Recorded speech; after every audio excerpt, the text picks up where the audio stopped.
Robert Redford, the natural, and Butch Cassidy and the Sundance Kid actor, dead at 89. Robert Redford, the star of many beloved films from The Natural to Butch Cassidy and the Sundance Kid, died on September 16. He was 89. Robert Redford once tried to yell cut on his legendary career, but as it turns out he's great at everything but quitting. Weeks after floating his plan to move towards retirement, in 2018, he told the New York Times, "I can't imagine stopping at all, but just moving forward onto new territory." And the multi-hyphenate certainly covered a lot of ground before he died September 16 at the age of 89. His decades-long career seeing him star in a slew of films like All the President's Men, The Sting, The Natural, and Butch Cassidy and the Sundance Kid, and step behind the camera to direct movies like Ordinary People. His publicist confirmed his passing in a statement to E! News, noting he died at his home at Sundance in the mountains of Utah. The place he loved, surrounded by those he loved, his publicist added. He will be missed greatly. The family requests privacy. He was born Charles Robert Redford Jr. on August 18, 1936 to parents Charles Sr. and Martha.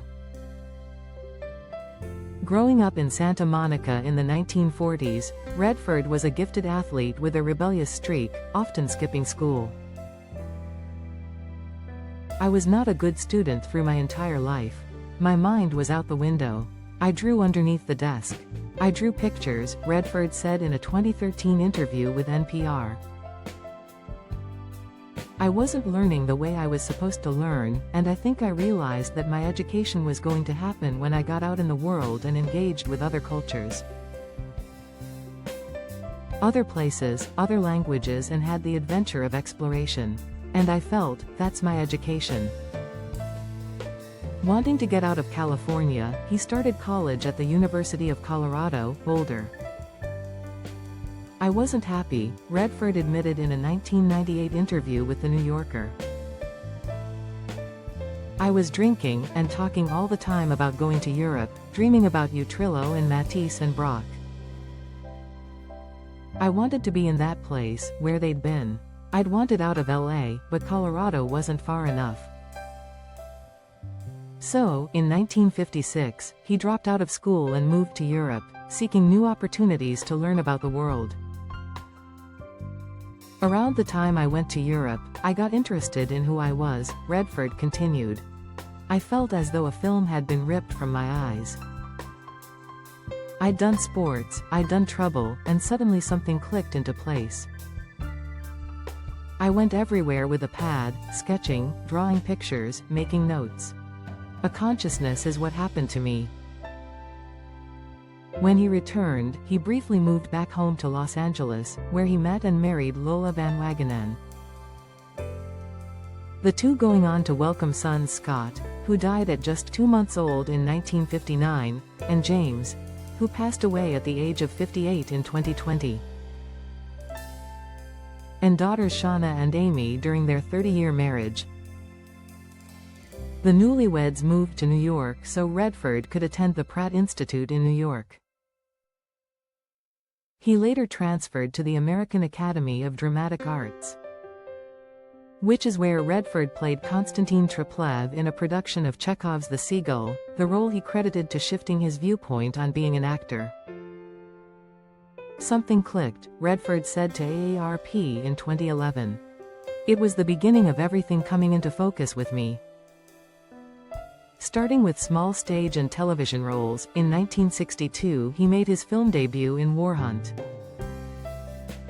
From then on, Redford had one of the most iconic careers in Hollywood, starring in a range of beloved films such as Butch Cassidy and the Sundance Kid, The Natural, The Way We Were, All the President's Men, and Out of Africa.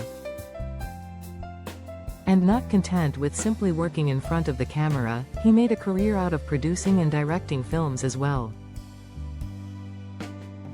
A 4-time Oscar nominee, Redford picked up his sole trophy as Best Director for 1981's Ordinary People.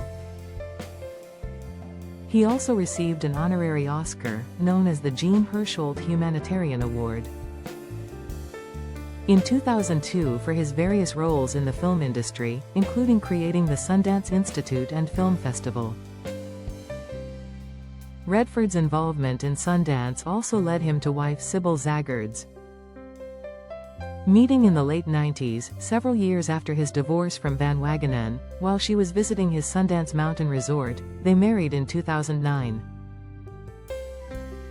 A lover of nature, Redford had first spied the land that would become the 2,600-acre resort while riding his motorcycle from California back to the University of Colorado, a habit that led him to take in many a stunning vista. There's a mile-long tunnel when you leave Fresno, California. You come out the other end, and suddenly, there's Inspiration Point, Redford recalled to Time in 2018. There in front of you is Yosemite National Park and all the magical beauty of that era. It looks like it was sculpted by God. That's when I became not only aware of nature but almost addicted to nature in its purest form. It's that passion that motivated him to consistently advocate for the environment, helping to save the Grand Staircase Escalante National Monument in Utah. A 1.7 million-acre stretch of land that became a national monument under President Bill Clinton. Creating a wildlife preserve in Utah, and serving on the board of the Natural Resources Defense Council. He and his late son James Redford also founded the Redford Center, a nonprofit organization that advertises environmental solutions through films. I realized how important the environment was for me, and how important it was to sustain it. The predominant thinking came from people who saw it in a different way. Redford told Connor Schlosser, one of his 7 grandkids, in an interview with Orion in 2024. They saw the environment as something to destroy so they could build, something they could develop. So very early on, when I realized the importance of the environment, I also realized that I was going to have to play a role in protecting it, and it might not be easy.